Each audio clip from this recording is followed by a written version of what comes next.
Welcome back to an episode of I'm Glad You're Here.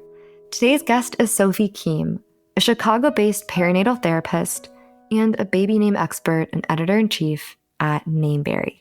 Have you ever wondered why certain names are all of a sudden super popular? Or maybe when you were a kid, your name wasn't that cool and all of a sudden it's coming back around? Or even why certain names were cool in the past and have all of a sudden become quote unquote retired? Today's guest, Sophie, talks all about the trends in names and the power that names give us. If you think about it, this is what we respond to, and it's how we introduce ourselves. And so names play a big role in our identity. Surprisingly, though, names tell us more about our parents than they tell us about us. And so Sophie works with adults who, yes, are naming their future babies, but also maybe wanting to change their names themselves to something that identifies more with them. This episode is a fun dive into what makes up a name, how Sophie is able to predict the trendy names, and even come up with more obscure and funky and unique ones. So tune into this episode to learn more about the meaning behind names. I'm so excited to dive into this. Let's get to it. Hi, Sophie. It's so good to see you and welcome to an episode of I'm Glad You're Here. How are you doing today? I'm doing really well. Thanks, Molly. It's really nice to see you too. Yeah, it's great to see you and we've connected with mutual friends, and so I'm really excited to dive into the work you do. And just to kick off, my intention here is you work a lot with names and helping people identify a name for their future baby. And as I'm diving into this space of spirituality and psychology, I think there's a really beautiful story here in names. And just wanted to have you on because you're a beautiful light and you have so much knowledge on names, etc. And just so excited to see where this conversation takes us. Oh my gosh, that is so sweet. And I'm really excited too. I mean, there's so much here. Yes. And so I guess where do we start? I'd love to learn how you got into this field. And I know there's more to you. I know there's the psychology background. So if you can just give us a little overview of what it is you do, that'd be great. Yeah, absolutely. So I'm the editor-in-chief of Nameberry.com, which is the world's largest site about names. And we have a large database of names as well as lists, but we also have a really thriving community of people who are interested in names that interact on our forums or through our social media and things like that. Through Nameberry, I also do work as a name consultant. So that includes mostly helping people choose names for their babies. I do a lot of name change consultations because of my psychology background. Changing your child's name or your own name is really emotional. And so people will come to me for that because, I do have a lot of knowledge about, how that choice might affect you or might affect your child. So I always really enjoy those. And for my other work, I am a perinatal therapist in Chicago. So I work with pregnant and postpartum people, and I help them navigate that transition to parenthood. Sometimes I see people even before they're expecting a child, but they know that they want to eventually have a kid. And that's really interesting. I mean, I love working in the mental health space as well.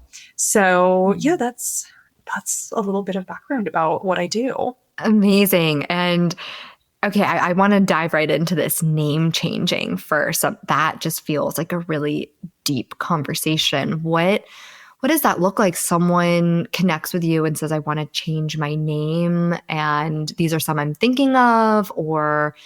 Yeah, it's always so interesting. When someone's coming to me and saying, I want to change my own name, it can be for really any reason. I've worked with people who, of course, have wanted to change their name to match their gender identity. But for the most part, honestly, I'm seeing people who are just like, I don't resonate with my name, whether it's my first name or my last name or even a middle name. Names, I think today, especially, have become so important culturally. You know, we want names that really represent our identity. And if there's a mismatch there for whatever reason, people are starting to think, oh yeah, wait, I have the power to change my own name. It doesn't have to be whatever, you know, my parents named me.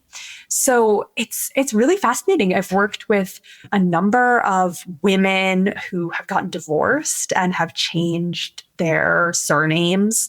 I've worked with women who were getting married and, you know, saying, I'm not sure that I want to take my partner's last name, but I do want something new. Or I've worked with someone who really wanted to change their middle name. They didn't like it. It didn't resonate. It was connected to a family member that they didn't feel a connection with. And they're like, oh, I want something cool that feels like me. So Yeah. it's so fascinating. I absolutely love it. And I think what's important when choosing a name for anything, whether it's for yourself or for your child. I mean, you could even apply this to naming a pet or naming a business, which, you know, I've also helped people with both of those things. But you want to think about your values. What is it that you value? Answering certain questions about names is going to be really helpful in narrowing down and getting to that process. So you start with, well, what do you like about the name that you currently have? Or, you know, if it's a parent, like, what do you like about your own name? What's difficult about it? What are the factors that you're trying to change? And what factors do you want to emulate in this new name that we're going to come up with? So, you know, that's always square one. Yeah.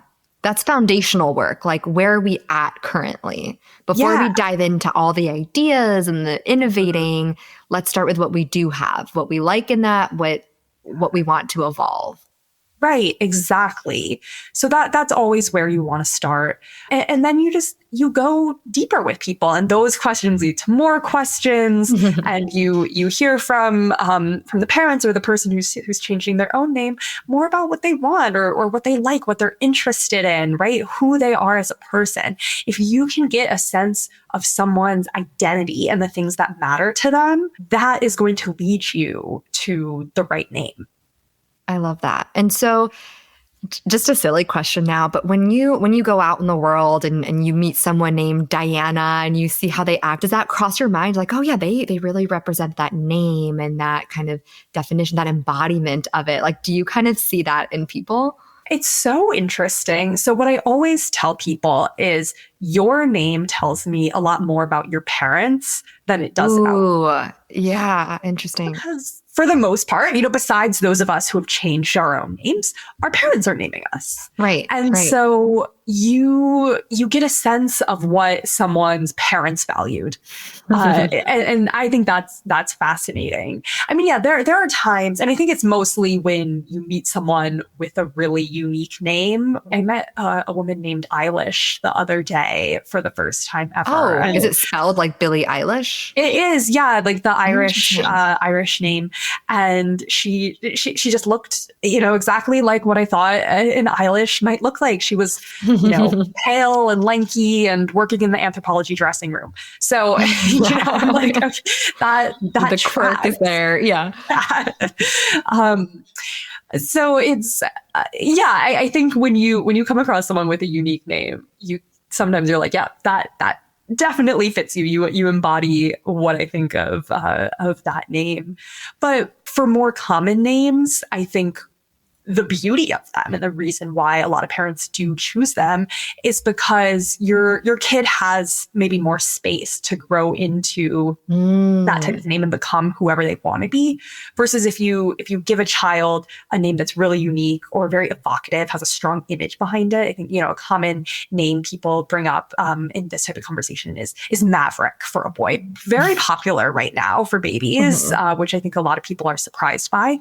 But if you think of, you know, a child with the name Maverick, you have this image in your head. Like, that kid's going to be a spitfire. That kid is going to have a lot of energy, maybe be kind of wild or funny, something like that. It's like, well, not all of them are. I mean, statistically, right? There are probably some really quiet and bookish little boys named Maverick, or the babies born with that name will turn into that. So it all depends. I'm not saying that it's right or wrong to give your child an evocative name or a name that maybe has more breathing room. But again, that's another question that I ask parents when they are considering names that fall into one camp or another. Like, does this fit in with your values? Do you want to have that space where your kid can explore any type of, identity? Or do you want a name that sends a strong image? Because there is psychology behind that, right?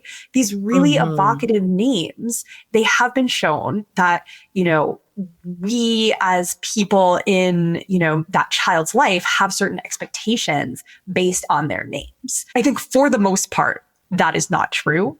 But at the extremes, absolutely, right? A name like Maverick, yes, people are going to have those expectations, and they're going to expect a Maverick to be more of a wild child. And that will influence that child to maybe embody that personality. Yeah. And the types of interactions they have, because people might have that expectation, like, oh, he's kind of a wild. I'm thinking Top Gun, like a little chaotic. Yeah. Exactly. And so that does, the way that people respond to us or expect us to be does impact how we are in the world. So that absolutely can happen with names.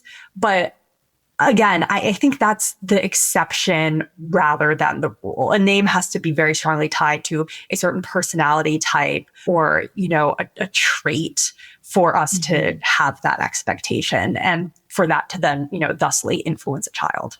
Yeah. And so I wonder, when you're working with someone, is it kind of this process going back to that foundational piece and you're talking through, okay, what does this name mean to you right now? What do we like about it? Is there kind of a goal to find peace with the name, or a goal to feel like you can choose any name and you can connect with it and that's a redefinition of who you are?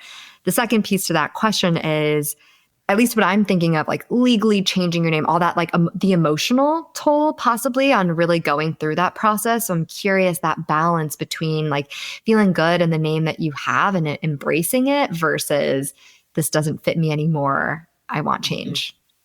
Yeah, this is where I find my therapy background to be really useful, because you're talking to people about something that's really emotional and it's their identity, right? What is more personal and vulnerable than that? Yeah. So when an adult is coming to me and saying they want to change their name, for the most part, many of them are decided. Like they're coming, they're seeking out a consultant because they know that they want to do this. Not always, though. I have people who are on the fence and they're like, well, I'm thinking about changing, my last name. I'm not sure if I should do that. And so we talk about the pros and cons of making a change or staying with the name that they have. And it's so different for each person. Yeah. It's really individual. So when I'm working with someone, I have to get a sense of, okay, who is this person, what their tolerance for some of the barriers to changing a name are. And I try to lay it all out there and educate them and say, here are going to be some of the things that are tricky. And here are some tips for dealing with those things. How do you tell people that you've changed your name, right? This is something that people really worry about. And understandably so, right? There is some stigma around changing your child's name or changing your name. So that's often something that holds people back. So I find if you can give people the tools and say, this might be something that comes up that makes you anxious or would make you not want to do it. Here's how you would deal with that. Is that something that you think that you could do? Or would it be worth it for you to go through that, discomfort in order to get this new name that you feel really resonates with you? Then it's a good choice. If, they are going back and forth, and they are like, well, I'm not sure. I like this name, but I also like, this original name. And this is more in the context of parents changing their child's names. You want to talk about, okay, well, what would it look like if you kept your baby's name? Could you live with that? What might the process look like to get you to that place where you accept that that is what the name is? Or is it worth it to go through the change to find something that feels like a better fit for you and the family? Yeah. So yeah, long way to say it totally depends, but that's a really good question because that is the kind of other side of name changes, right? It's not just, okay, we're going to change it, let's go. It's, well, you don't have to change it. And that might not be the right choice for you, which is okay. I see a lot of pros and cons with the hurdles in place of what it takes to change your name. Like, it's great because it makes you question, is this the right choice for me? Legally changing it, socially, like you're saying, there's kind of that stigma, which is a bummer. But it's hard because it's this big identifier. You go out in the world and this is your name. That's like your personal brand is your name. It's you introduce yourself, you hear it, you respond to it. So it's big, it's significant. And I'm curious if we can kind of go through an example. Yeah. Maybe we can use my name as an example and what's actually coming up for me, because I did this beautiful women's ceremony months ago, and there I was like, I should change my last name to my mom's maiden name. That'd be so beautiful. Her parents survived the Holocaust. That family, like, she's the last line. There's no one else with that last name. Oh my God, it's so beautiful. And I went home to my partner, and all the women in his family have their maiden name. So I was thinking, like, that would be so special because my Rockland, like, gets carried on. My brother has it. He already has a kid. Like, that one's fine. But my mom's last name, oh my God. And he met me with that hesitation of like, well, what do we tell people? That's so weird. And like, that's scary.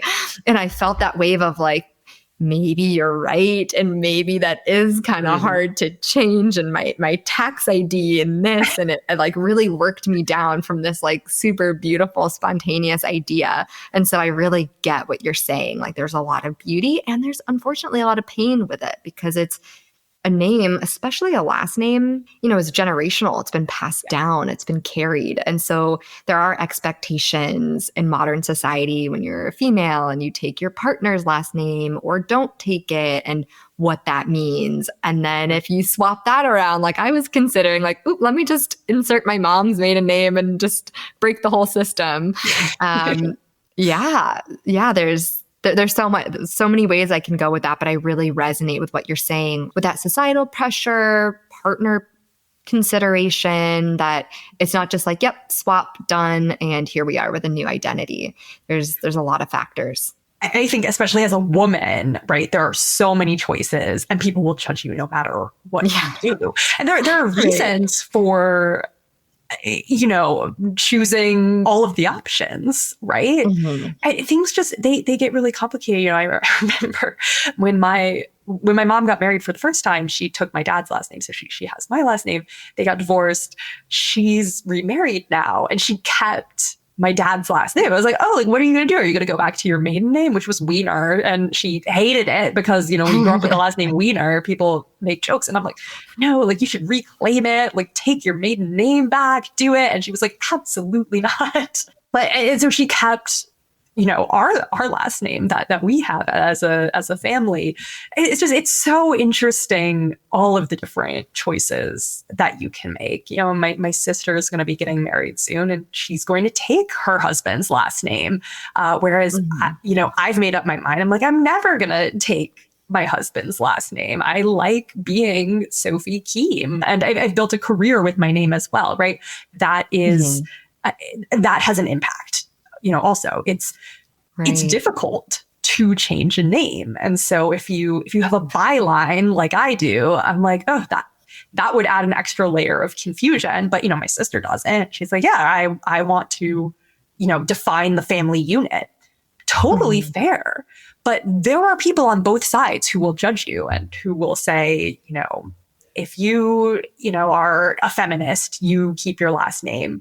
Or if you love your partner, then you will take their last name. I mean, yeah. Yeah. There's a judgment for anything yes. and Yeah. everything. And there's even the combination of splitting a last name. I've seen that. I've seen one parent keep their name, the other parent keep their name, but the kids have a combination. So they have a different name than either parent. So there's a slew of options. So many options these days. I mean, yeah, I've seen whole families take on a new last name. That's, becoming more common. Not a full mainstream trend or anything, but it's happening. Hyphens, of course, which present their own problems down the line when then those children are like, well, now I have a family. What do we pass on? It's so hard. And so that's why I love it when people come to me and say, I want a new last name, or I'm taking this into my own hands. But, your experience, what you were saying, you want to take your mom's maiden name. I completely understand why you'd want to do that. And that's such a beautiful idea, right? Honoring your mom's side of the family, keeping that going for another generation, possibly more. And there are so many barriers then where you would have to change a lot of documents, and that's not very fun. Although I will say, if you do get married ever, and you want to change your name, you could change it to your mom's maiden name, and the process is a little bit easier if you do that in conjunction with a marriage. With a marriage license, Yes. that kind of helps. Okay, cool. That's a tip for you if you do want to go through with that, but you still have to change documents and right. And Instagram handles. Yes. It's probably the easiest thing to change. You can test it out with Instagram or your email. That's a great way to kind of feel into it. Maybe if someone's considering but uncertain. I thought about doing that for the maiden name. It's I could just play with Instagram and see what sticks and if I like it. Right.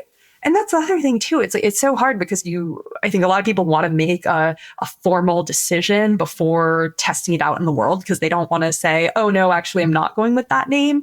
But I wish people felt like they had more freedom to do so, to socially experiment with something like that, because that could save them a lot of grief if they make a choice and then, want to go back on it. That would be difficult. Or they, on the other side, they decide not to go through with a name change and possibly regret that because they were, worried about what people might think. I think there's something beautiful in that space too, that you're this is not permanent. It doesn't have to be. It could be if I choose it, but let me see how I feel. And there's probably so much processing that happens in that, so much of that discomfort or liberation, whatever those emotions are, you're going to feel it. Not because it's permanent or not, but because you start to play with it and you get to experience it. So I think that's really cool. And I love that point for anyone who is getting married. Maybe that is that space in between. I can start to consider what my name will be if it stays the same, if I change it, if I take on this name, if I merge it in a funky way, if I swap in a different maiden name, whatever I choose, if I drop a last name and I'm just a first name, I don't know. But it's nice to know you have some power too with the law. If you're getting married, you can kind of just mooch off of that and experiment there, tinker around. Yeah, absolutely. Yeah, you bypass some of the fees, which is nice. Because it's also expensive to change a name, which is another unfortunate barrier. How much does it cost? Depends on your state. And that's, a whole other thing, right? This isn't a federal process. This is state by state. And so certain states have a much more straightforward process, and other states, very kind of archaic practices where you have to announce in a newspaper for 4 weeks in a row that you plan on changing the name, court orders, things like that. It's so wild that it's 2024 and part of that process is declaring in a newspaper. I don't know who, aside from my parents, subscribes to any newspaper. And it's not just one time. It's a continuous. It's here, I will constantly declare that I'm doing this. I think some states have gotten rid of that, but quite a few of them still require you to announce a name change in a newspaper. I mean, absolutely wild. So to package this part of the conversation, I can see how we're just touching on some of the intricacies of changing your name, that it can be so beautiful, it can be really troubling, and there are hoops to jump through. There may be some wiggle rooms if you're getting married and can kind of work with it a little bit, but there's also the less permanent route to kind of play with. I'd like to shift into naming a child and choosing a name from the beginning, from that process. So there is no name. There's a future creation coming into the world, and maybe at this point a family or a person, a couple, knows the gender of their baby. Where do they start with coming up with a name? Well, again, I would go back to, what do you like about your own name? And what do you really dislike about it? For me, my legal name is Sophia because my dad wanted me to have a more formal option to fall back on. And of course, Sophie is just formal enough. Thank you very much. And so I've never, ever, ever been called Sophia. So I find it annoying, right? I know that, if I am putting it on, a legal document, I have to write Sophia, but it gets confusing. My taxes say Sophie, but my driver's license says Sophia. That mental load of knowing which document saes what. Yes, exactly. Yeah. So always there, what do you like about your name? What don't you like? What are the things that you want to pass on to your children? And you can't predict exactly how your child is going to feel about his or her name, but you can, if you're coming from your own experience, I think that's a pretty good test. Yeah, it's really cool because there's so much intention behind a name that I've never considered before talking to you, and I've never thought so much about my name. I kind of feel lucky, fortunate. I like the name Molly. Yeah. I feel like I wear it well. I enjoy it. Samantha, my middle name, like, it's whatever. I don't really use it in any document, so it's kind of just there if I need it on my passport. But it's so interesting to consider for yourself what works for me, what doesn't work for me, and how do I want to bring in life with some gentleness. If it's been hard for me in this way, I'd like to soften that burden. I'd like to make it easier for people to pronounce my kid's name, or easier to spell, easier to know and familiarize yourself with. So I love that that's such an intentional process. That's really cool. And I wanted to ask you, because I know a lot of what you do too is like predicting names or like finding the trends and the threads. And so with that same thought of how intentional, how personal that name choosing is, like based off of your own name and based off of your family and lineage and heritage versus what's popular today in 2024, what celebrities are doing. How do you balance that and find these names? Because you're pretty good at predicting names. It's pretty crazy. Yeah, no, I do. I mean, I started working for Nameberry back when I was predicting celebrity baby names as a college student. So, and I still do that. It's very fun. And you have to get a sense of, who someone is and all of that. But yeah, a big part of my job at Nameberry these days is trend predicting. And so we're looking at data, but we're also using anecdotal evidence, things we're noticing out in the world. But I think in terms of trends, what speaks to what you're saying is that we're noticing a lot more micro trends out in the world, and people really homing in on what they're interested in and using that as inspiration. So a really good example is names from anime are really rapidly rising in a way that I never would have expected. I don't know about the world of anime, but I'm seeing these names and I'm interested and I'm, Googling and I'm like, oh, this is from this show or this, this series, this franchise. A good example is the name Jiraiya, which is from Naruto, is in the top 1,000 now for baby boys. fascinating, right? Had never heard that name before. Jariah. Yeah. That's like Jeremy, Jeremiah. Interesting. Right. So like, it has, it's familiar, but different. Exactly. And it's connected to something that parents are passionate about.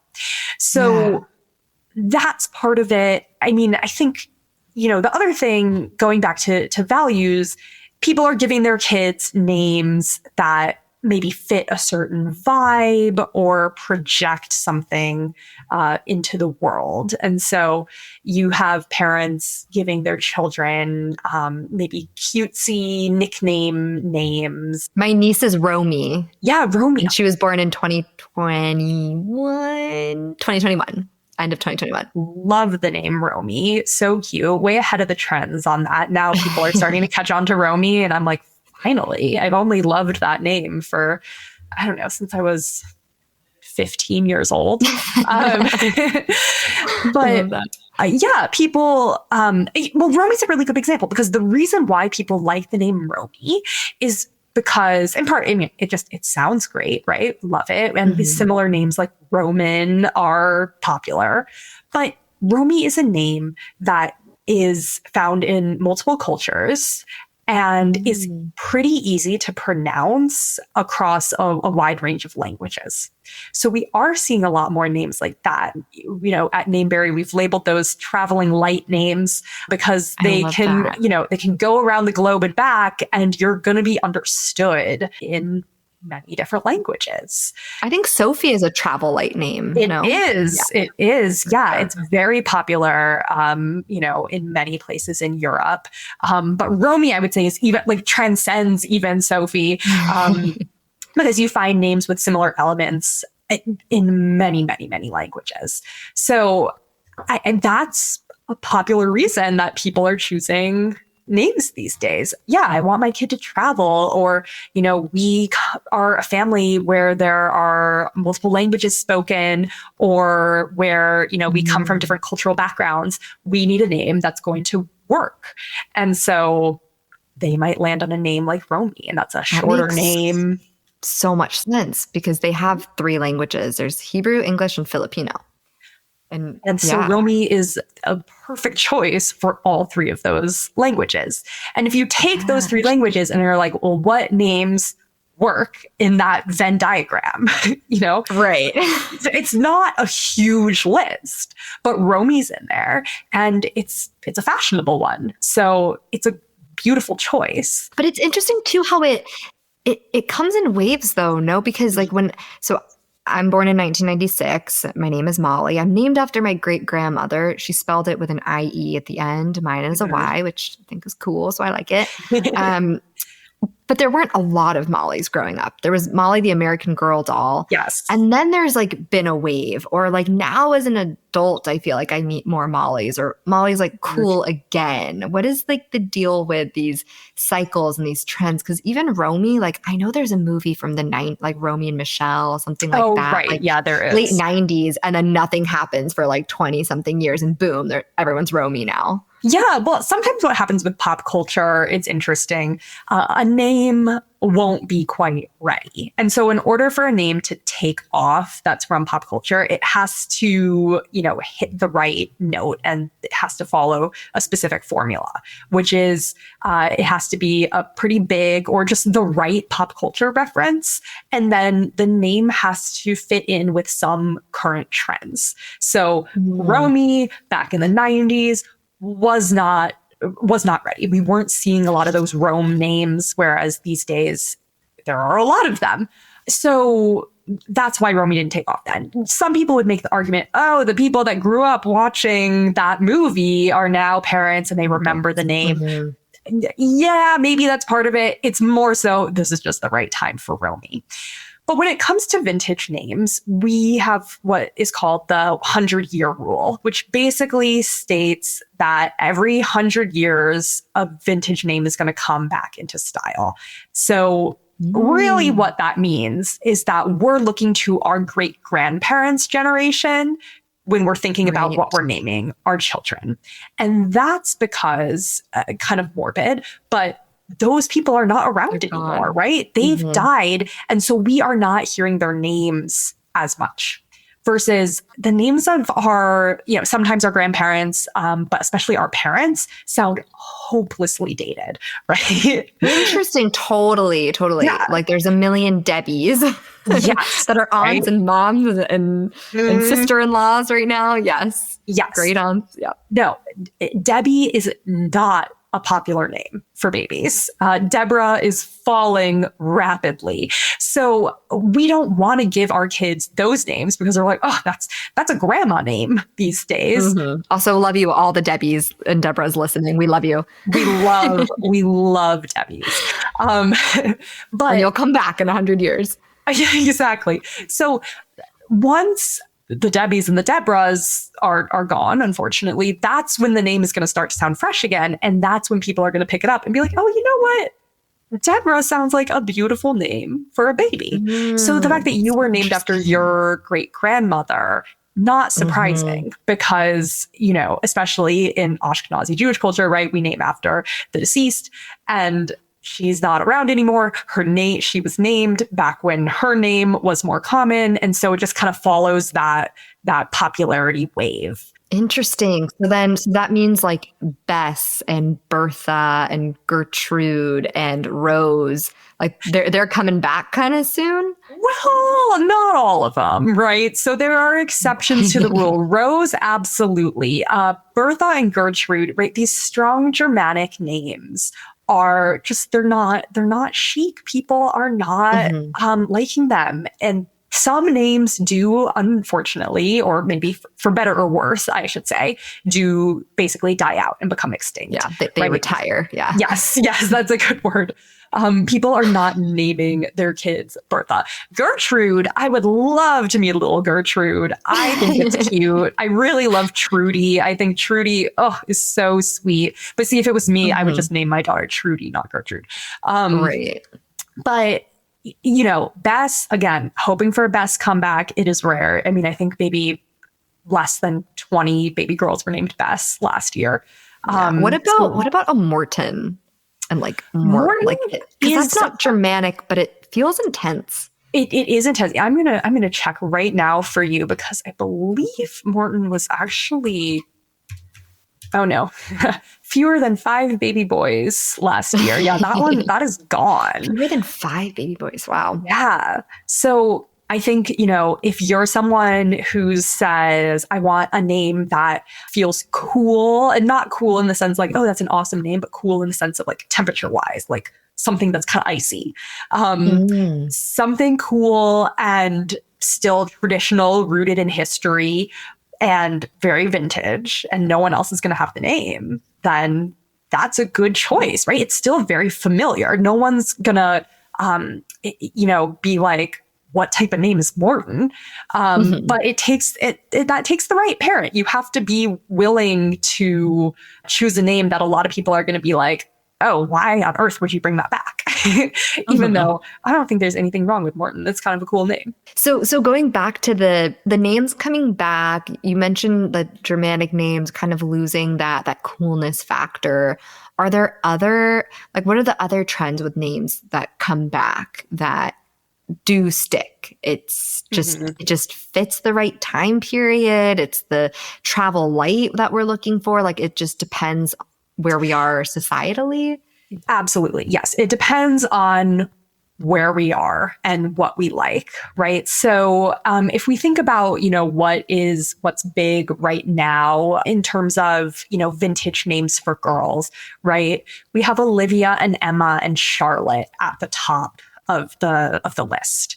And so right now, I mean, Olivia and Emma are kind of, I separate them from Charlotte, and that like Charlotte's rising still, and Olivia and Emma are falling, even though they're the top 2. The 2000s, 2010s into the 2020s, we were seeing a lot of vowel-heavy vintage names, especially for girls. So, ones that start with vowels: Olivia, Emma, Amelia, Isabella, Ava, Evelyn. Totally. And also names with these just like strong vowel sounds, right? Aurora, and let's see, what else? Naomi, Camila, Sophia, right? These names have, strong vowels in them.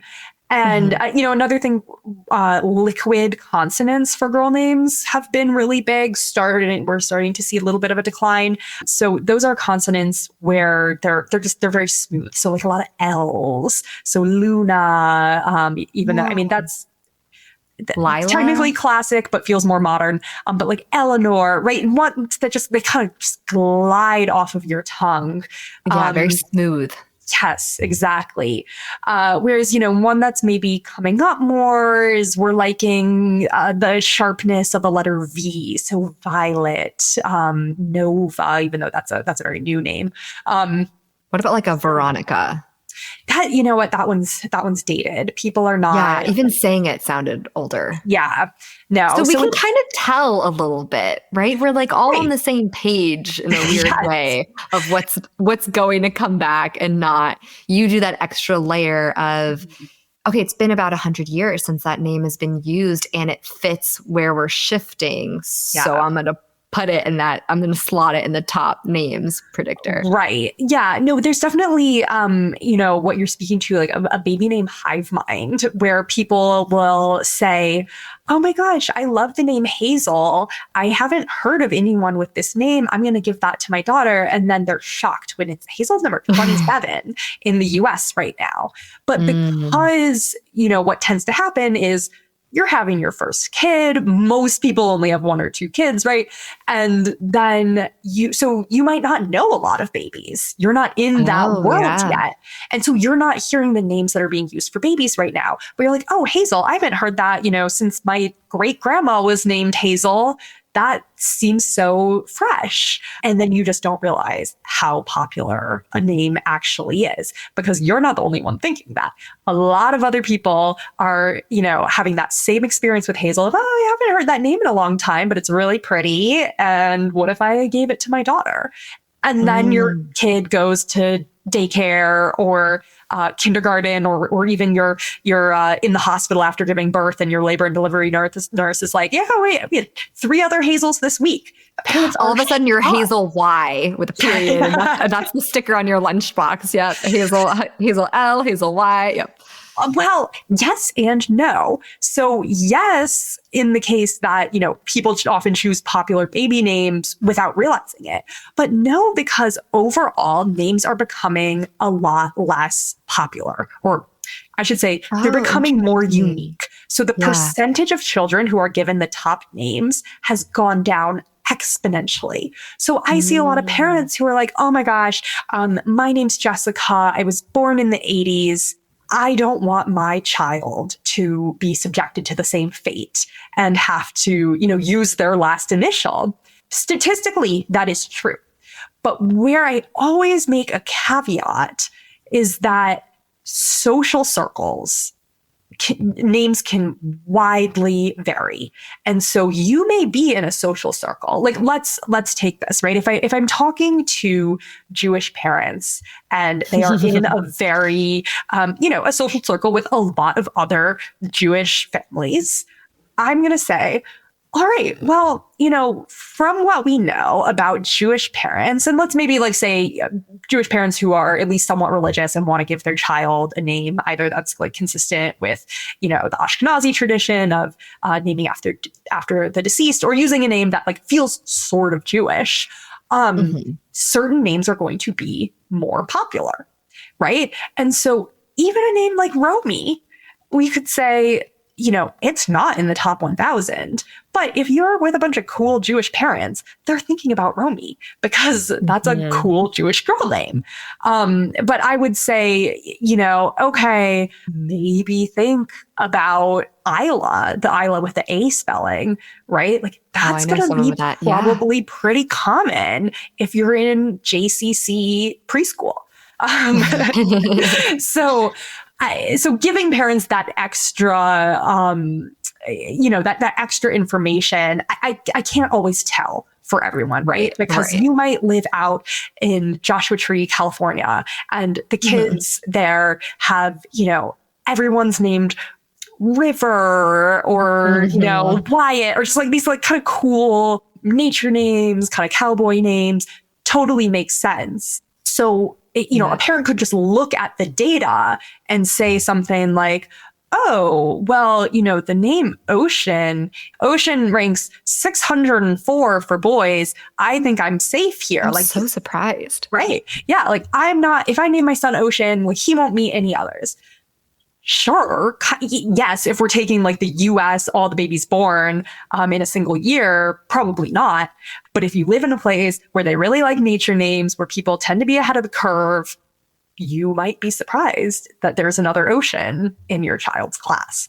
So all of these things, right, influence, the names that people choose and how a certain name might be popular here, but not there. I mean, it's very fascinating. And you have to do all these like calculations when you're in my position to be like, is this name going to be unique for you? Right. Like they'll come to you and they'll say, I want a unique name. It's like, well, is that unique to your social circle?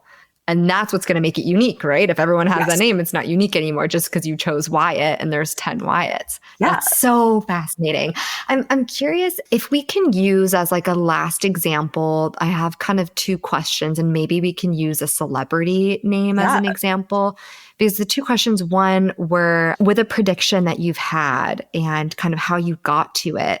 And if they have multiple children in their family, if they're doing the same thing with every single name or like how you get into their psyche. I don't know if you have one off the top of your head. I know that's kind of a big ask. So if you don't have an example and you just want to walk through that, that's cool too. Oh, no, absolutely. I can give you an example. First, it is so much easier to predict baby names for celebrities when they already have children. Predicting names for anyone, right? Because if I know what you've named an older child or your older children, I can say, all right, I have a sense of what you're looking for in a name, what your values might be. There you go. So, do you know the like influencer model Nara Smith and Lucky Blue Smith? If you're on baby name TikTok, you certainly know them. But anyways, there are these like models and they are in Texas now. And so they have kids. His daughter from a previous relationship is named Gravity Blue. And then they have two kids, a daughter named Rumble Honey and a son named Slim Easy. And they are expecting baby number 4. So it's like, well, how do you choose? How do you choose? Yeah, I'll let you know. So basically, Nara has given insight into how she's named her kids. She did this whole video on TikTok of names she likes but won't be using, which includes choices like Odie and Pepper and Pear for girls, boy names like Silver and Frosty and Zen. And so then, taking a look at those, also knowing that she said that she named their son Slim based on the nickname, not because of the word, right? Whereas like Rumble is specifically a word. It doesn't have any history of as a name. Slim technically does. So it made me think, okay, she is into these kind of jet set era nicknames, which, very interesting, very kind of small group, but that, might lead to choices like Bing or Buzz for a boy, maybe Hitch, right? Early. So these names that are from the jet set era, but are also words. And she also just likes, these kind of obscure word names, but they are rooted in history. And so I chose, like for girl names, I put Flick and Leafy, which are both actual real nicknames. Flick is a nickname for Felicity. Leafy comes from the Puritan name Relief. And so, I was just brainstorming like, okay, what are these old kind of crazy nicknames? And then, I did throw a couple of just like weird words in there that I thought might appeal, right? Bonnet for a girl. I even said pillow because I was like, it sounds like Willow. Maybe they'd go with that. For a boy, cloudy, drift, groove, right? Stuff that like is really resonant. Yeah. So yeah, there's really, behind everything, all of my predictions for people, I put a lot of thought into it. I mean, a more, mainstream example would be Hilary Duff, who has a son named Luca, and she's a daughter Banks and a daughter May. That sibling set is kind of all over the place. But I'm like, okay, what are the things that tie them together? These are short names. They're on trend. She's ahead of the trend, right? She kind of kicked off the trend with Banks, actually. So, for a girl, I was like, what feels cool? What feels kind of ahead? What has that long A sound that, you have in Banks and May. So for a girl, I had things like Veda and Vale, Tate, Ellis, and Ripley. For a boy, what did I have? Ever, Pierce, Reeve, Soren, Teague. These just kind of cool, snappy names that they seem to be drawn to. So yeah, I mean, it's always very, very fun. And I love when I get to predict names for celebrities, and also then put those same skills to use when I'm helping my actual clients. And it's cool to see that it is the same skill set, that it is the same like discovery. It's not just like, let me be weird with it if they're being weird with it. It's let me see what the nuances are, what the patterns are, what they like about that name, what they're indicating they like about names, which is everything we've been talking about. What do we like? What do we want to change? Who are we? What do we want to pass down? So maybe it's even looking into their name and how they name themselves as a celebrity. Wow, there are just so many nuances. That's so cool. And do you know when those babies are expected? Oh, I don't know. Sometime, I don't know, maybe spring or summer for both. Okay, we'll see. We'll see. I'm so curious how it all shakes out. But Sophie, thank you. Thank you so much. This is such a cool conversation. And I love how the work that you do is so impactful. And it's something that feels like this really subtle space, but so impactful and profound, right? Like, I don't know, especially as an individual who's not yet married and not having a kid, like I don't walk around thinking of names all the time, but everything we're saying, like, yes, a name is empowering, a name is identity, a name is huge. So it's really cool what you do. And I just love how you're this resource for people to connect with and establish a name or reestablish a name. That's really fascinating. Yeah. Oh, well, thank you so much. I mean, that was so sweet. And it's, I could talk about names forever, and I will. But I want to. Let's do part 2. Oh, absolutely. Anytime. No, it's always nice to talk to you, Molly. Let's do it after those names are. yeah, exactly. Just to see if we want you back on. No, I'm totally kidding. We do. Yeah, but this was lovely. So much. Yeah, you're the best. You're the best. Keep doing what you do, and just grateful people like you are there doing what you do. Thank you so much. Of course. Alrighty. Bye-bye. Bye.